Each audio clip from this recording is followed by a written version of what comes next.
Hello, Standard 9th, Maths 1, Chapter number 1, Sets. या प्रकरणात आपण या अगोदर जो भाग अभ्यासला आहे त्याच्या पुढे असणारा भाग आता आपण शिकतोय. पुढे असणारा भाग on page number 14. There are properties of union of sets. Properties of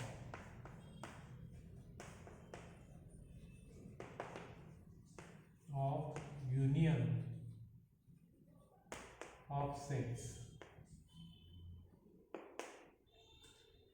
properties म्हणजे गुणधर्म, दोन संचांच्या संयोगासंदर्भातील गुणधर्म आपल्याला अभ्यासायचे.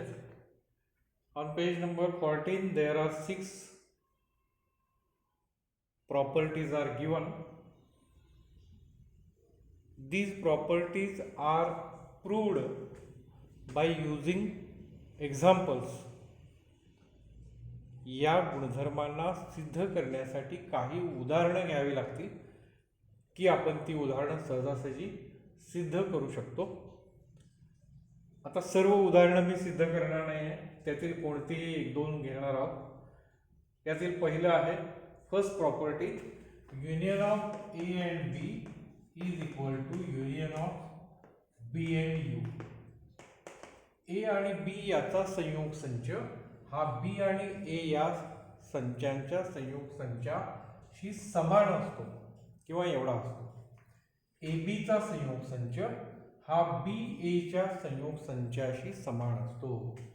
हे आहे property number 1. Another property, that is, if A is a subset of B, A is a subset of B, then A union B is equal to set B. अर्थ काय आहे बघा, जर A हा B चा उपसंच असेल तर A आणि B चा संयोग संच म्हणजेच संच B. एवढं लांबलचक वाक्य त्यांनी केवळ एवढ्या 4 स्टेपमध्ये लिहिलं, 4 शब्दामध्ये लिहिलं. If A is a subset of B then A union B is equal to B. आता हे सिद्ध करा असं जर तुम्हाला सांगितलं तर ते करता आलं पाहिजे. बघूया, आपण उदाहरणच घेऊयात. A is a subset of B. Suppose A set contains element 1 2, set B contains element 1 2 3 4. या टर्म नुसार हे दोन सेट घेतले. A is a subset of B. येथील प्रत्येक घटक B मध्ये आहेत म्हणून A हा B चा सबसेट आहे. Then union of A B, A union B. आपण या दोघांचा जर युनियन मांडायला गेलो तर संचातील सर्व घटक त्यामध्ये येणार. 1 2 3 4 हे दोन आहेत म्हणून ते एकदाच घ्यायचे आणि हे 3 4. ए युनियन बी काय होईल बघा, ह्यातले सगळे घटक म्हणजेच यातले आहेत की नाही, set B, and so it is B. A union B is equal to set B. अशा प्रकारे उदाहरणं घेऊनच तुम्ही या गुणधर्मांचा अभ्यास करू शकता. So this is second property. Then third property. अशा सर्व प्रॉपर्टीज इथे मी सांगत राहणार नाही, तुम्ही एक्झाम्पल घ्यायचं आणि ते पूर्ण करायचं. A is subset of A union B and B is a subset of A union B. A आणि B या संयोग संचाचा A हा उपसंच असतो. आताच उदाहरण पाहिलं ते याला लागू पडते. A आणि B या संयोग संचाचा B हा सुद्धा उपसंच असतो. अशी ही दोन वाक्य आहेत. एकच वाक्य तुम्ही घ्या. ए बी च्या संयोग संचाचा ए हा उपसंच आहे, B is subset of A union B. A बीच्या संयोग संचाचा बी हा उपसंच असतो. Another 4 A union A dash, that is universal set. Set A is given, union is given, and complement of set A is given. Then we use this property. For example, suppose U is given, universal set 1 2 3 4 5 6, universal set. Suppose A is a set of 2 4 6 given, then complement of set A, पूरक संच असा आपण त्याला म्हणतो. ए या संचाचा पूरक संच काय असेल बघा, तर 2 4 6 हे घटक आपण यातनं वगळणार आणि उरतील ते 1 3 आणि 5 1 3 5 are in bracket A dash, that is supplement of complement of set A.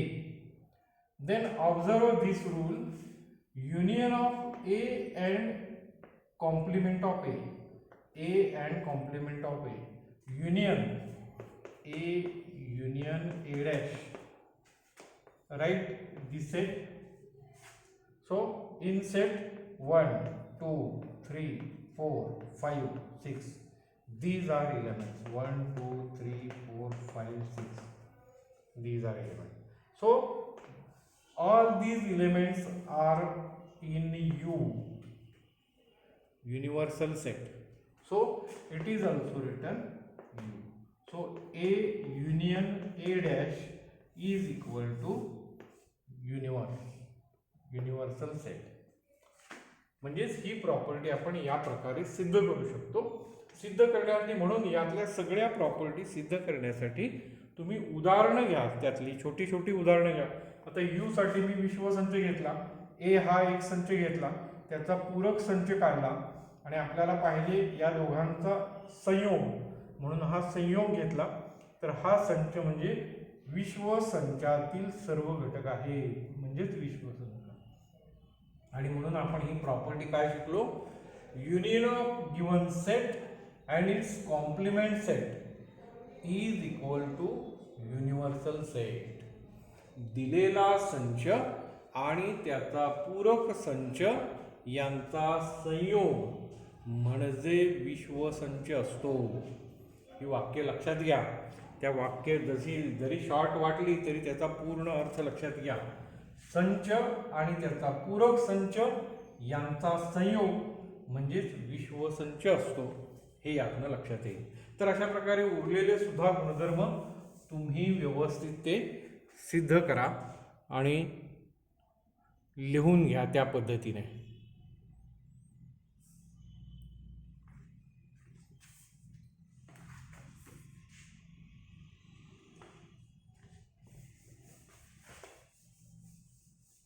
उरलेले गुणधर्म सुद्धा तुम्हाला ते समजले पाहिजेत त्या पद्धतीने. Next, A union A dash, it is U. Also A union empty set, that is phi, it is also A. These are properties. Phi means a set having no any element, that is phi, and A is set suppose containing element 1 2 3. Then union of this both, A union phi, it is also here is not empty set and remaining are 1 2 3, and this is the set of U. So A union phi, it is equal to A. कोणताही रिक्त संच घेतला तर त्याचा संयोग हा दिलेला संचच असतो, अशा प्रकारचं ते वाक्य आहे. तर या प्रॉपर्टीजचा आपण इथे वापर करणार आहोत आणि याचा अभ्यास तुम्ही करायचा आहे. त्यानंतर पुढे आहे नंबर ऑफ इलेमेंट्स, दिलेल्या संचातील इलेमेंटची संख्या. For example set A contains element 1 2 3, so it is written as number of set A elements in set A are 3, 1 2 3. Number of elements from set A, it is shown n of A, it is equal to 3. Suppose set B contains element 1 2 3 4 5 6. So number of elements present in set B is equal to 1 2 3 4 5 6, so 6. दिलेल्या संचातील घटकांची संख्या या संदर्भात असणारं हे लिखाण. या संदर्भात एक प्रॉपर्टी आहे, त्याचा आपण अभ्यास करणार आहोत. ती प्रॉपर्टी काय आहे बघा. Number of elements in union of set A and B. A आणि बी या संचातील संयोग संचातील घटक संख्या, ए बी या संचाच्या संयोगातील घटक संख्या म्हणजेच ए मधील घटक संख्या, बी मधील घटक संख्या आणि वजा ए इंटरसेक्शन बी छेद. This is the property. De Morgan's किंवा ही एक गुणधर्म आहे.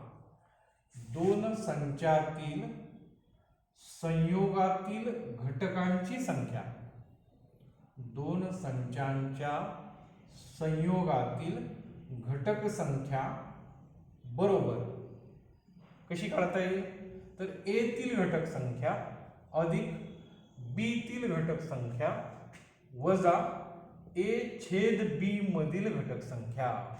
या सूत्राच्या सहाय्याने आपल्याला मिळते. हीच सूत्र वेगळ्या पद्धतीने अजून हे मायनस आहे ते इकडे आल्यानंतर प्लस केले. सो ए इंटरसेक्शन बी हा वजा आहे तो इकडे घेतला आणि हा परत तिकडे नेला तर वजा होईल.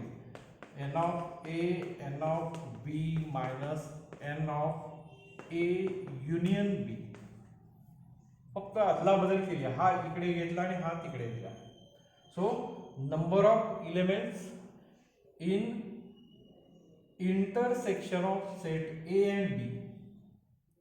ए आणि बी या संचातील छेदातील घटक संख्या कशी मिळवायची, तर ए तील घटक संख्या बी तील घटक संख्या वजा ए आणि बी याच्या संयोगातील घटक संख्या.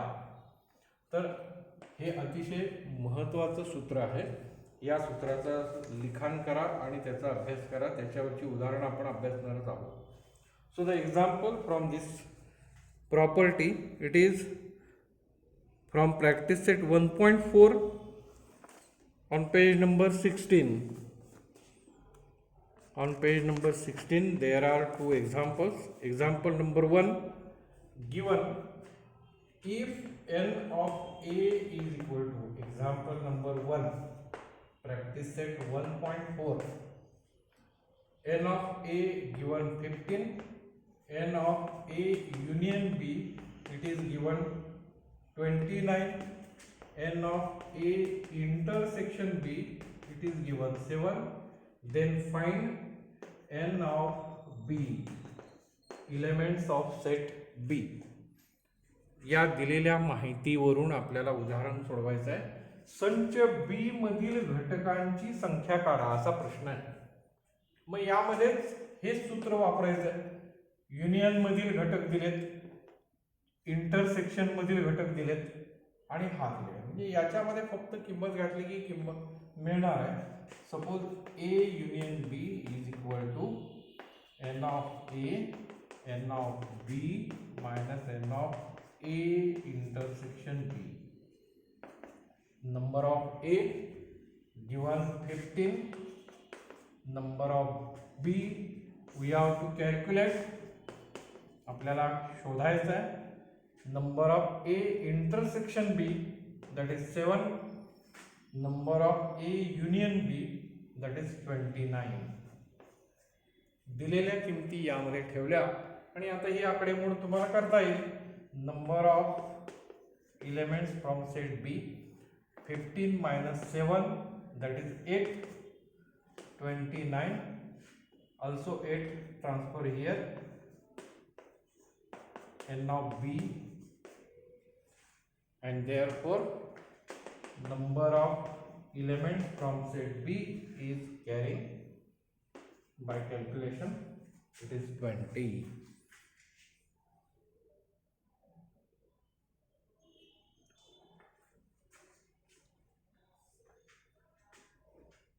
This step is written here. N of B is equal to this 8 gone here, 29 minus 8, so it is 21. N of B. So this is example number 1 from practice set 1.4. Like this we studied. Tomorrow example based on this same formula.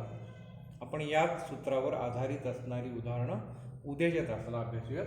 हे झालेलं सगळं लिखाण तुम्ही व्यवस्थित लिहून घ्या, यातली गणितं सोडवा. थँक्यू.